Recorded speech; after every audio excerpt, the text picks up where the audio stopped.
ايه كويس كويس نبدا كده. اوكي يا جماعه بعد اذنك كده، طيب يا حسنين بعد اذنك. ايوه بس ماشي. كهربا كنت اللاعب اللي حمل على كتافه علي معلول بعد الاصابه. احنا في تونس الحقيقه شفنا الاصابه وتاثرنا برشا، حتى الجماهير كانت صفقه، جماهير الترجي صفقت علي معلول. يمكن انت كنت عشت معاه اللحظات هذيك، كانت توصفها لنا كيفاش كانت في الاول الشوط الثاني والاخير. لعبت برشا ماتشات في رادس. نسخه الترجي الموسم هذا كيفاش شريتها مقارنه بالموسم اللي فات؟ لكن انا زي ما بقول علي معلول يعني صفقه جت مفاجاه لينا وكلنا كنا زعلانين عليه.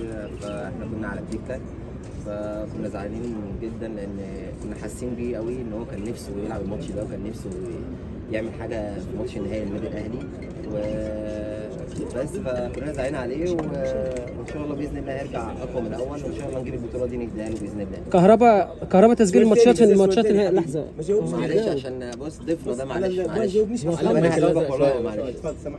يمكن فريق الترجي طبعا السنه دي فريق قوي وفريق محترم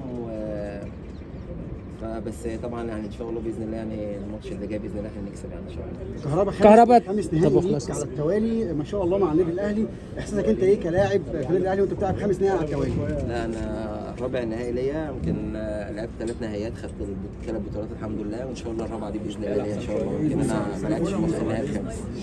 كهربا العامل النفسي بيبقى مهم فيها، ازاي استعدتوا نفسيا للمباراه؟ ممكن انت عارف الفريق كلنا هنا بنلعب بروح النادي الاهلي، فرقه واحده، فكلنا بنساعد بعض وبنأهل بعضينا. اي 11 لعيبه هيلعبوا، كل اللعيبه اللي بره بتجهزهم عشان ان شاء الله باذن الله نرفع الكاس. كهربا تسجيل ماتشات في المباراه النهائيه بيكون هدف تاريخي، هل تتوقع بكره انت ممكن لو شاركت تسجل هدف؟ انا يمكن اتمنى، بس اي لاعب في النادي الاهلي يجيب جون بتتحسب للنادي الاهلي مش للاعب. شكرا لك كهربا ان شاء الله. المايك سلطان. ماشي